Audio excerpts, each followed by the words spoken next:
जय गुरुदेव, जय माता जी, जय गायत्री माता। गुरुदेव माता जी और गायत्री माता जी की सूक्ष्म उपस्थिति में आगे श्रीमद् भागवतम में लिखा है, महान आचार्य तथा श्री भगवान के मधुर रस के भक्तिशील विश्वनाथ चक्रवर्ती ठाकुर ने इस संबंध में बहुत महत्वपूर्ण बात कही है। वे कहते हैं कि भीष्म देव के तीक्ष्ण बाणों से श्री भगवान के शरीर में बने घाव उन्हें प्रबल कामेच्छा से प्रेमिका द्वारा उनके शरीर को काटने से बने घावों की तरह आनंददायक लग रहे थे।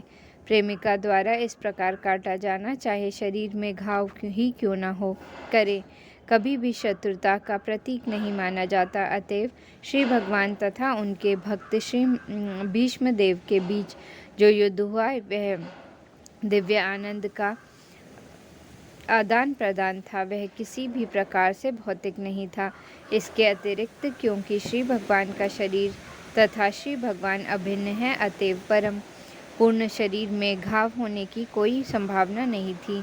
नुकीले बाणों से बने तथाकथित घाव सामान्य व्यक्ति को चकराने वाले हैं, लेकिन जिसको थोड़ा भी परम ज्ञान है वह वीर रस में किए गए इस दिव्य आदान प्रदान को समझ सकता है। भीष्म देव के तीक्ष्ण बाणों से बने घावों से श्री भगवान अत्यंत प्रसन्न थे। विविधमान शब्द अत्यंत महत्वपूर्ण है, क्योंकि श्री भगवान की त्वचा श्री भगवान से भिन्न नहीं है, क्योंकि हमारी त्वचा हमारे आत्मा से भिन्न है एवं अतएव हमारे लिए विद्यमान अथवा रगड़ खाया एवं कटा शब्द अत्यंत उपयुक्त होगा। दिव्य आनंद कई प्रकार का होता है और इस जगत में जितने भी कार्यकलाप हैं वे दिव्य आनंद के उल्टे प्रतिबिंब मात्र हैं, क्योंकि इस संसार की हर वस्तु सांसारिक है, अतएव वह दोषपूर्ण है। लेकिन परम जगत में प्रत्येक वस्तु एक ही परम स्वभाव की होने के कारण वहाँ दोष रहित विभिन्न प्रकार के आनंद हैं। श्री भगवान को अपने महान भक्त भीष्म देव द्वारा उत्पन्न घाव आनंद प्रदान कर रहे थे, और क्योंकि भीष्म देव वीर रस के भक्त हैं, अतएव वे उसी घायल दशा वाले भगवान श्री कृष्ण पर अपना ध्यान स्थिर करते हैं। श्रीमद् भागवत गीता में अर्जुन ने अच्युत भगवान श्री कृष्ण को आज्ञा दी कि वे उनके रथ को सैनिकों के व्यूह के बीच में ले चले। उसने उन्हें कहा कि वे वहां तब तक ठहरे जब तक वह युद्ध में आए हुए उन शत्रुओं का निरीक्षण पूरा न कर ले।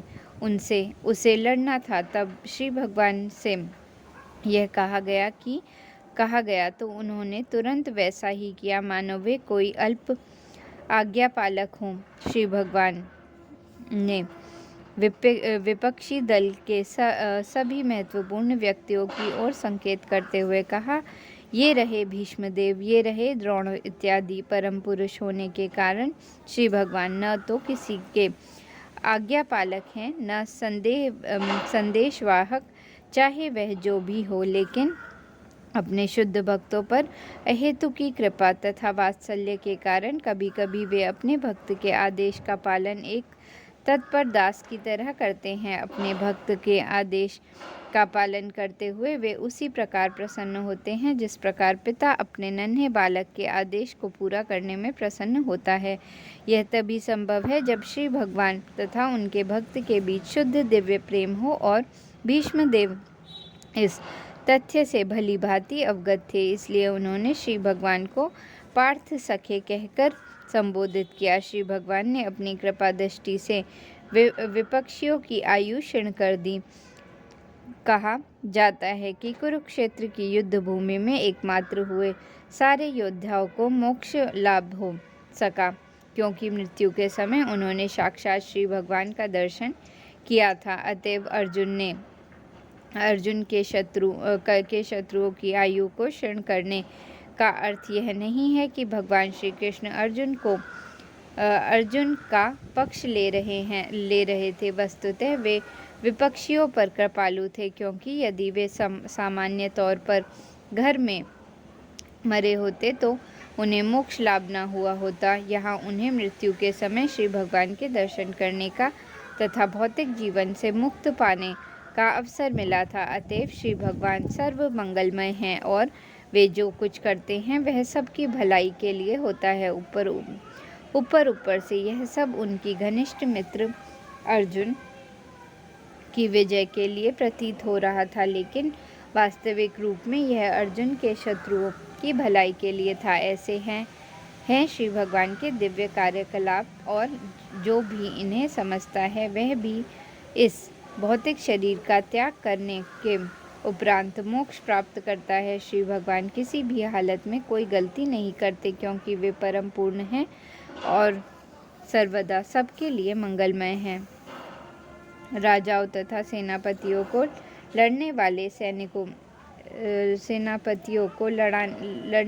सैनिकों के समक्ष खड़ा होना पड़ता था। वास्तविक युद्ध की प्रणाली यही है। तब राजा तथा सेनापति आज के तथाकथित राष्ट्रपति या रक्षा मंत्री जैसे नहीं होते थे।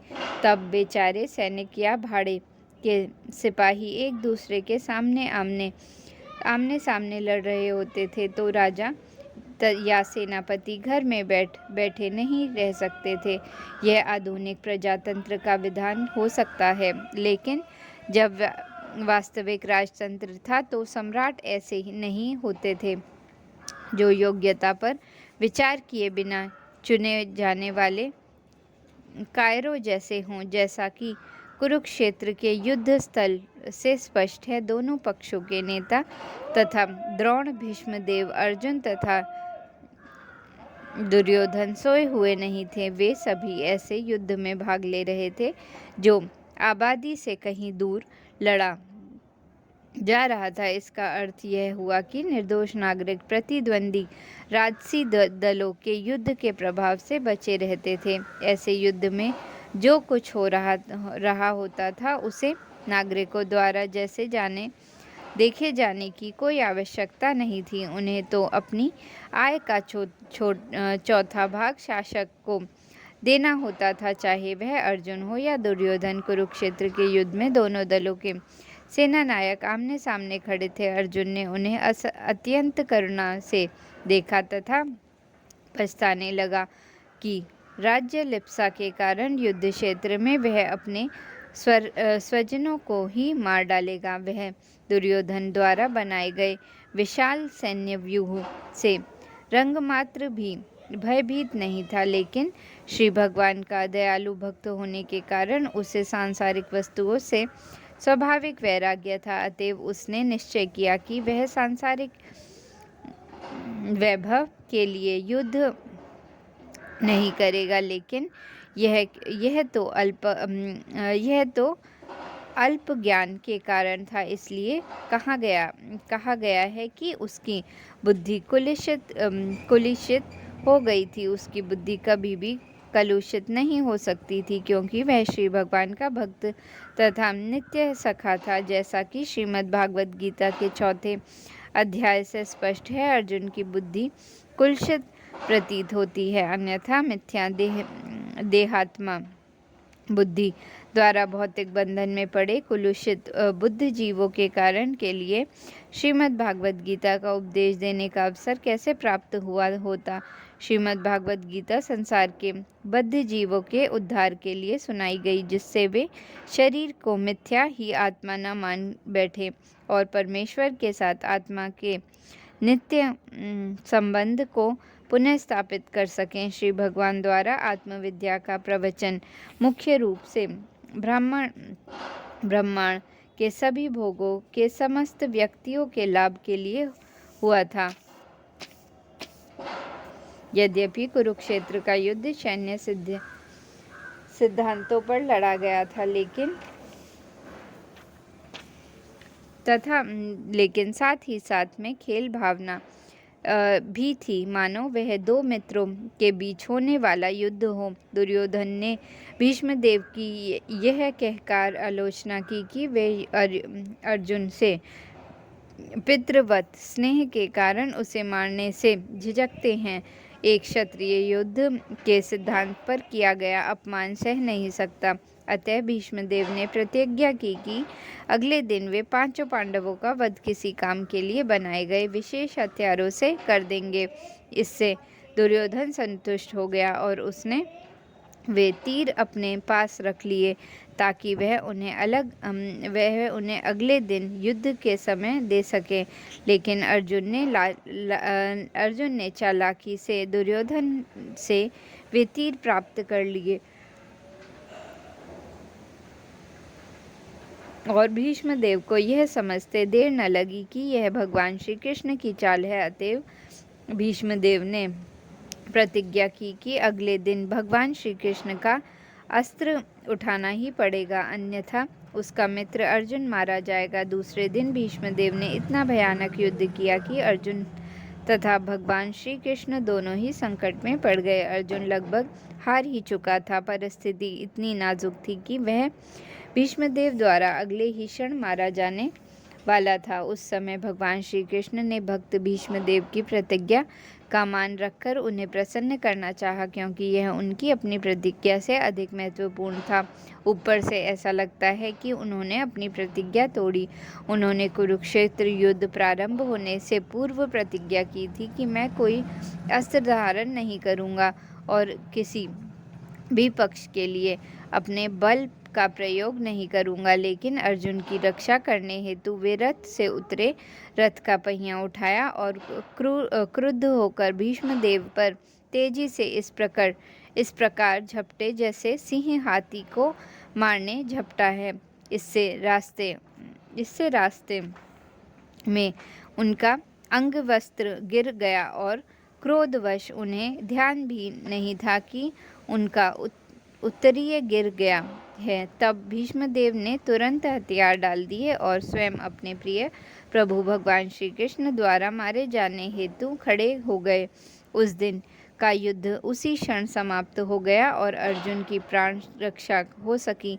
निसंदेह अर्जुन की मृत्यु की कोई संभावना नहीं थी, क्योंकि साक्षात श्री भगवान रथारूढ़ थे।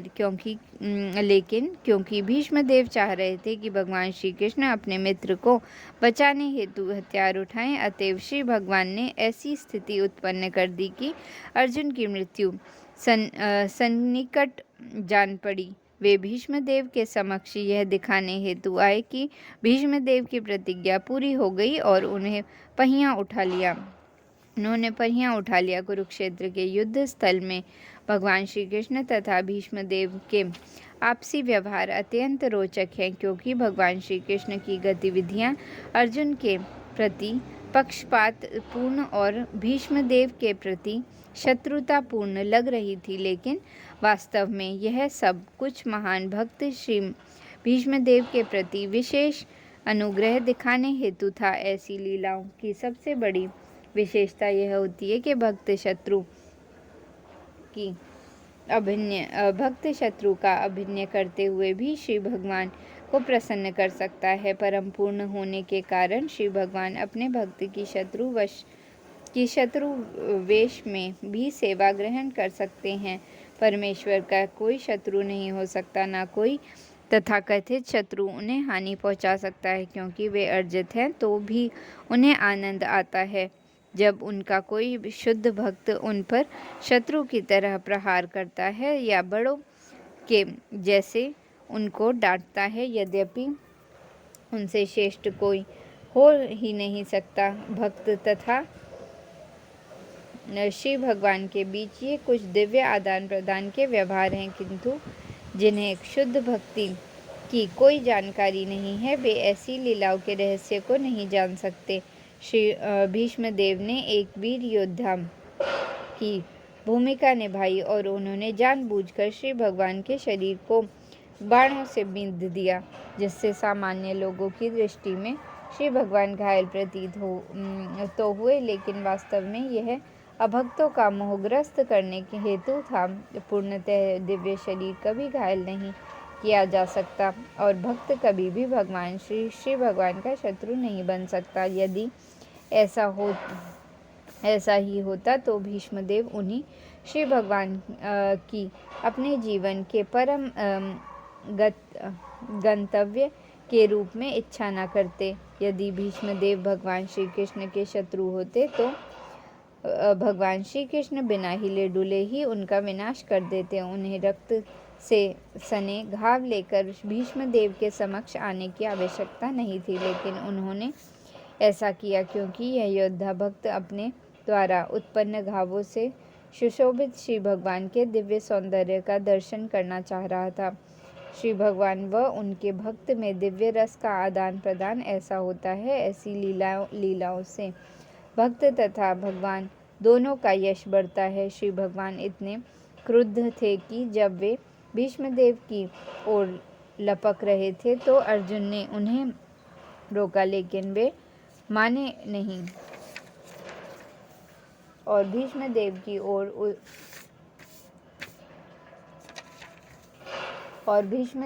ओर उसी प्रकार बढ़े चले जा रहे थे जिस प्रकार एक प्रेमी दूसरे प्रेमी के पास विघ्न बाधाओं की चिंता न करते हुए बढ़ता जाता है। ऊपरी तौर से उनका संकल्प भीष्मदेव को मारने का था, लेकिन वास्तव में वे अपने महान भक्त को प्रसन्न करना चाह रहे थे। श्री भगवान निसंदेह समस्त बद्ध जीवों के उद्धारक हैं। निर्विशेषवादी उनसे मोक्ष की कामना करते हैं और वे उन्हें मनोवांछित फल देते हैं, लेकिन यहाँ तो भीष्मदेव श्री भगवान के साक्षात स्वरूप को देखने की इच्छा व्यक्त करते हैं। सभी शुद्ध भक्त ऐसी ही कामना करते हैं।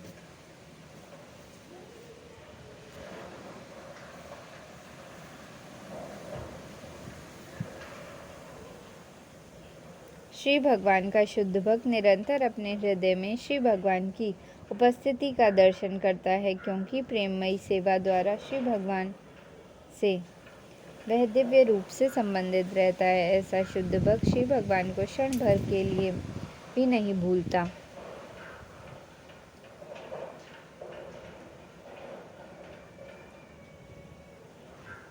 यही समाधि है। योगी अपनी इंद्रियों को अन्य समस्त व्यापारों से हटाकर परमात्मा में एकाग्र करने का प्रयास करता है और इस प्रकार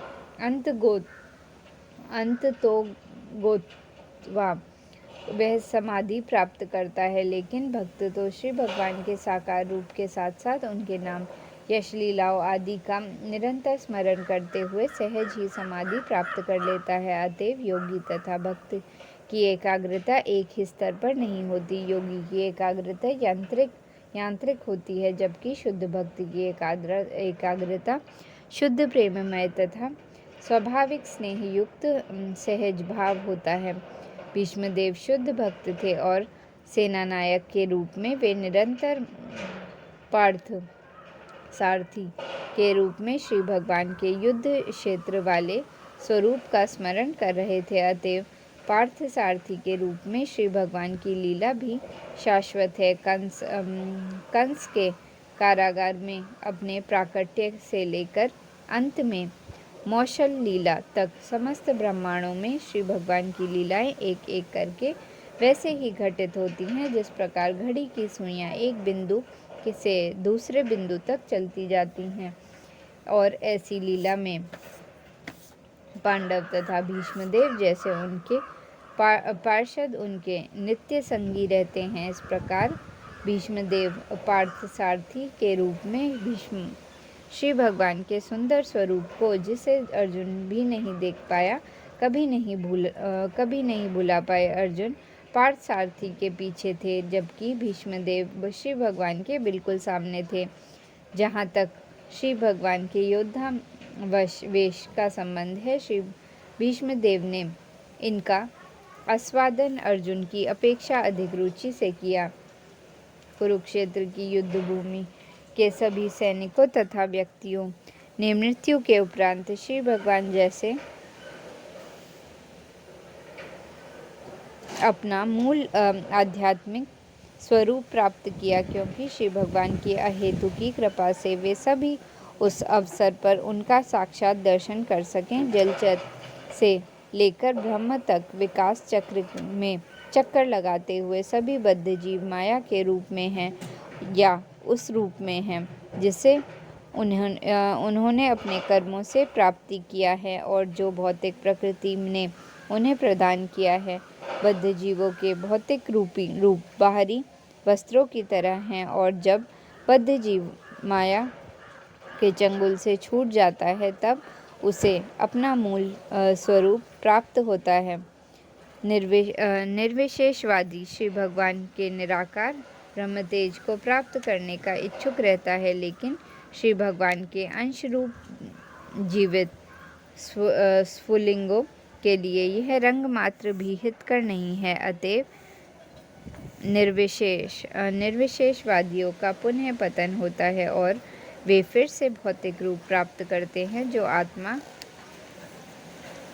के लिए मिथ्या होते हैं। भक्तों को आत्मा की मूल प्रकृति के अनुसार वैकुंठ में या गोलोक में श्री भगवान के समान द्विभुज या चतुर्भुज आध्यात्मिक स्वरूप प्राप्त होता है।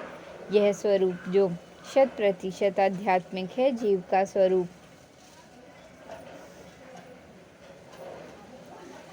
स्वरूप है और कुरुक्षेत्र की युद्ध भूमि में दोनों ओर से युद्ध करने वाले योद्धाओं ने अपना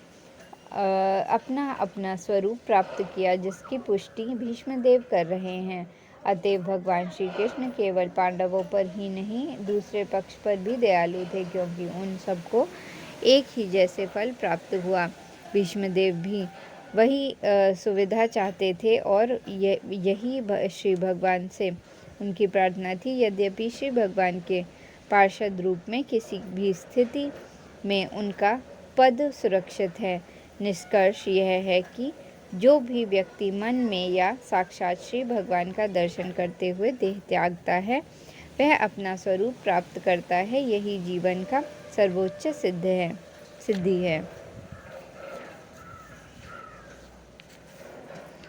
ब्रजभूमि की गोपियों ने प्रेममय सेवा में अतीव आग्रह से श्री भगवान के साथ समान रूप में से नृत्य कर प्रेमी रूप में उनका आलिंगन करके उनके साथ हास परिहास करके तथा प्रेम पूर्ण भाव में उनकी ओर देखकर उनके साथ एकात्मय प्राप्त किया। अर्जुन के साथ श्री भगवान का संबंध भीष्मदेव जैसे भक्त द्वारा प्रशासित है, लेकिन गोपियों के साथ श्री भगवान का संबंध और भी अधिक शुद्ध प्रेममय सेवा के कारण अधिक प्रशंसनीय है। श्री भगवान की कृपा से अर्जुन को सारथी के रूप में श्री भगवान की भ्रातृ सेवा प्राप्त हुई थी, लेकिन श्री भगवान ने अर्जुन को अपने समान स्तर की शक्ति प्रदान की, किंतु गोपियां तो श्री भगवान के बराबर का स्तर प्राप्त करके असल में श्री भगवान के साथ एकात्म हो गईं। भीष्मदेव द्वारा गोपियों के स्मरण की इच्छा जीवन की अंतिम अवस्था में गोपियों की कृपा भी प्राप्त करने के लिए एक प्रार्थना है।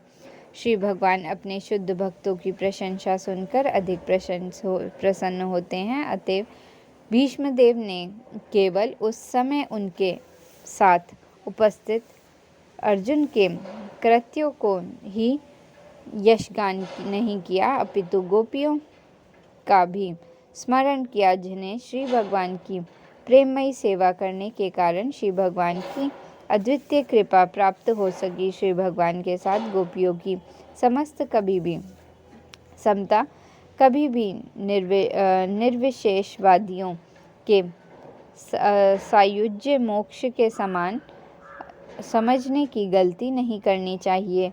यह समत्वपूर्ण की अवस्था है जहाँ अंतर की धारणा पूर्णतया मिट जाती है, क्योंकि प्रेमी प्रेमिका के हित एक ही हो जाता है।